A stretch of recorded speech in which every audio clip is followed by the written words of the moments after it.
I am a gemologist. I spend my days in the lab testing and identifying stones. From the nature of my work, I also have a large and valuable collection of jewelry but also gem specimens that I keep in a safe I specifically bought and had installed to keep them safe. I also have a second smaller safe for keeping important documents like passports. I own my home and my boyfriend of 2 years recently moved in as he was renting before. I gave him the code to the smaller safe so he could put valuables in it, but he also wants the code for my gem safe. Not to put anything in it, but he says because we are living together now I should trust him and give him the code. I've said no because he has no reason to open the safe as the only thing it's used for is storing my collection. He said he has no interest in my gem collection, doesn't want to look at them, but still wants the code to access them. This is causing tension because he says I should give it to him as a show of trust, and I said no. Because he literally has no reason to go in there, so he doesn't need the code. This is a 6-figure collection, so I'm not being difficult over a few little gems here. I am the only one who knows the code. The safe weighs nearly half a ton, it's bolted to the floor and wall and is from a company who makes safes, vaults and strong rooms for jewelers. You could bring the house down around it and it would still be intact. All of the gems and jewelry in the safe are mine and mine alone. I do not keep any clients' jewelry at home. For my other business doing valuations, I rent a separate space and keep client items there. I will give an update once things have panned out.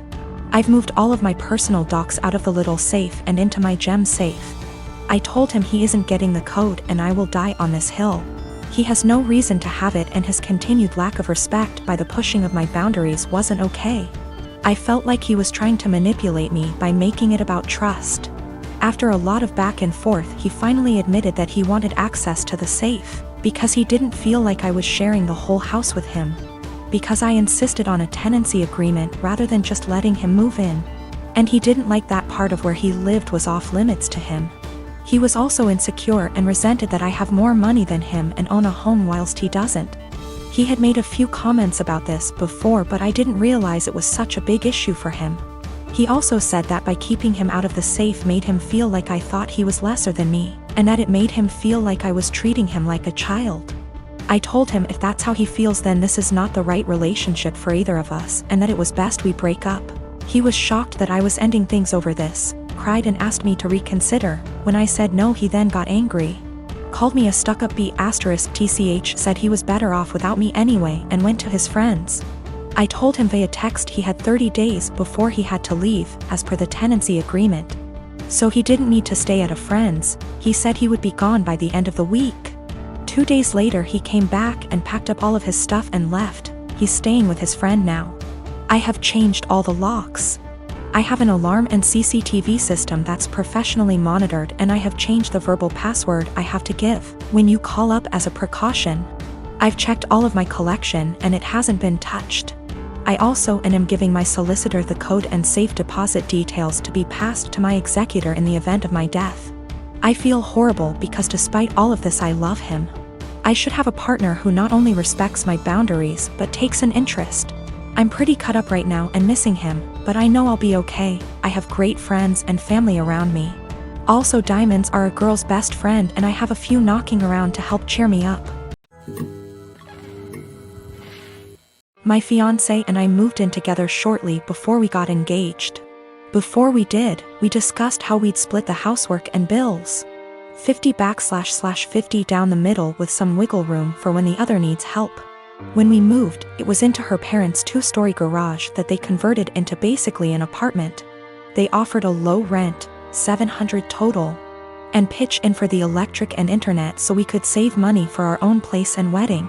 My fiancé earns more than me and that's cool, I'm proud of her.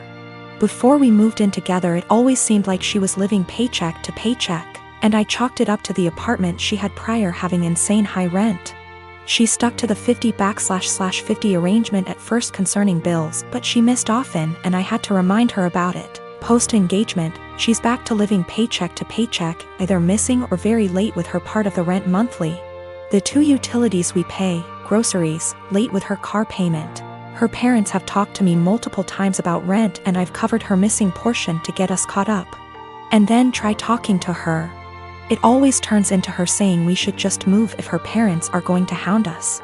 I told her we're lucky it's her parents because anywhere else would have kicked our asses out. On top of that, I pay my own bills, do about 65% housework, arrange and pay for most of our dates and vacations. Gifts for her, pay most towards our pets. I've suggested a financial coach, but what kicks me is whenever we're around others. She boasts about being the breadwinner since she earns more. Goes on about the stresses of being the main source of income, all the hours she has to work to pay all our bills. I was letting it slide until few days ago we were at a get-together. She and her sister started up again about her being the breadwinner. Her sister said something to the effect of her ex-boyfriend had a hard time being with someone who earned more, and my fiancé went, "Good thing OP doesn't mind me bringing home the pay." I told her just because she earns more doesn't make her the breadwinner when she blows it all on herself and I'm paying most the bills. She's embarrassed now and keeps saying I made her look bad and got her in trouble with her parents, because they want to see what she spends her money on each month, but I don't think I did anything wrong. Last night I was ready to just postpone the engagement, as of this morning after a lot of talking and things coming to light. We are broken up. She insisted we could afford her purchases based off our total incomes. Her parents were under the impression she was also paying off my student loans, my car, my phone, and paying for our vacations. She didn't get evicted from her last apartment, but she was late with her rent often enough that they weren't going to renew her lease. So she didn't suggest us moving to a bigger apartment at her building.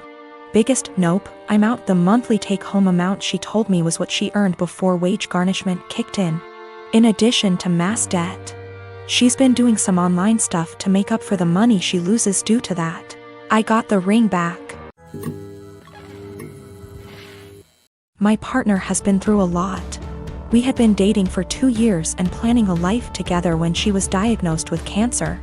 At the time she was in school for a dual graduate degree program and managed to finish it. Treatment was rough on her and she struggled a lot through it, and hasn't done well mentally dealing with the unfairness of it all. How different her body is after surgeries, and the fear of it coming back. All perfectly understandable, and I've been as supportive as I can throughout it all. Now all that said, she went into the graduate programs after we started dating, and one of the degrees was at a very expensive school for something that was only related and not required for the work she planned on doing, which would never pay very well. I questioned her about it gently at the time, but she was adamant about getting the expensive degree. It was her life. And we agreed it would be fine, because we could utilize public service loan forgiveness to pay off her debt that would total $100K. This was before cancer. I earn a considerable amount more than her. When we started dating I made 4x, and even with her degrees I make 3x what she does. I've always been happy to spend money on her. And after having moved in together over a year ago and proposing shortly after, I really went into the mindset of it being our money. When we moved in she was finishing her degrees and I covered 100% of our bills, including some tuition costs for an extra semester since she was slightly delayed by her treatment. This was totally fine because school was her job and she'd be able to contribute when she graduated, and even though I make much more, if we are both working full-time jobs it felt fair. Now that she has graduated and started working, she is miserable at her job mostly because she is incredibly anxious that she isn't doing it well, and doesn't feel like her school prepared her. She was already prone towards anxiety and depression, she takes medicine for it. But mentally she is in a very bad spot because of all this. On top of that she feels like she doesn't doing enough for her health, mostly exercise, to keep her healthy to reduce the cancer from coming back, but she says she is too tired after work to do much else than occasionally go on a walk. Recently she got the idea in her head to start working half weeks to give her more time to exercise and stress her out about work less. She says not knowing for sure how long she'll live has changed her priorities about working. Before all this she was a pretty driven type of personality, working multiple jobs. But working part-time doesn't meet the requirements for public service loan forgiveness. We've talked about it extensively and she feels it is important for her to work part-time. But I am not very comfortable with the idea for many reasons. I get where she is coming from in her needs, but feel like she is looking for a quick fix to her problems. That puts us in a pretty big hole financially because she is so miserable instead of fully dealing with her problems. I'd be more okay with it if it was short-term while she sorted through some things, but she says she just wants more time to exercise and be stress-free, so she doesn't know when that would end. I just feel like she is taking our relationship, which is already unbalanced, and asking to make it a lot more so, and solely because she is in a position to do so because of my job.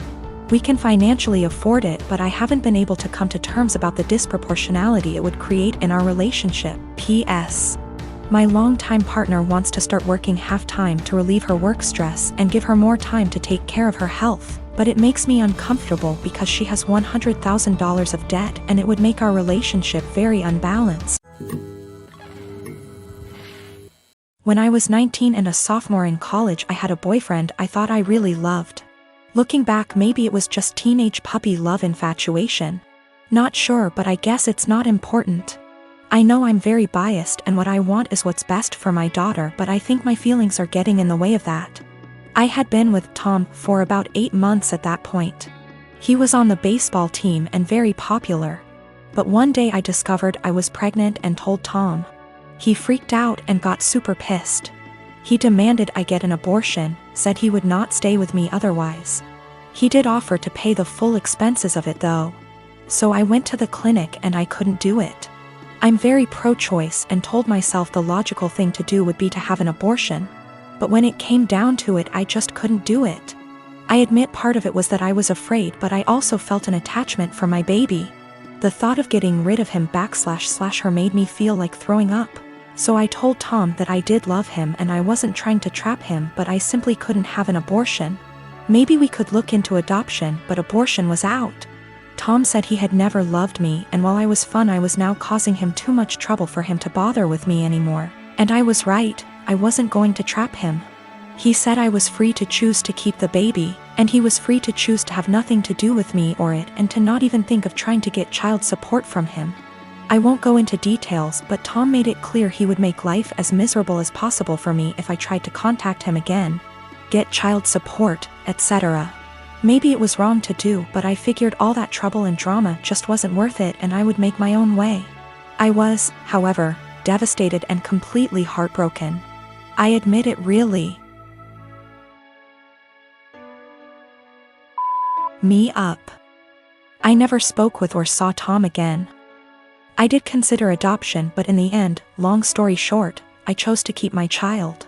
Faith is 4 now. It's been a long and hard road, but I graduated college and got a job. We live in a tiny apartment and finances are tight, but we make do. I love Faith like crazy and I do not regret the choice to keep her whatsoever. She makes me a better person and we have a good life. However, 3 days ago I received a letter in the mail. It was from Tom. Inside the envelope was a letter and a check for $3,000. This is what the letter said: Vika, I know this is coming out of nowhere and I'm sorry, but I didn't know a better way to do this.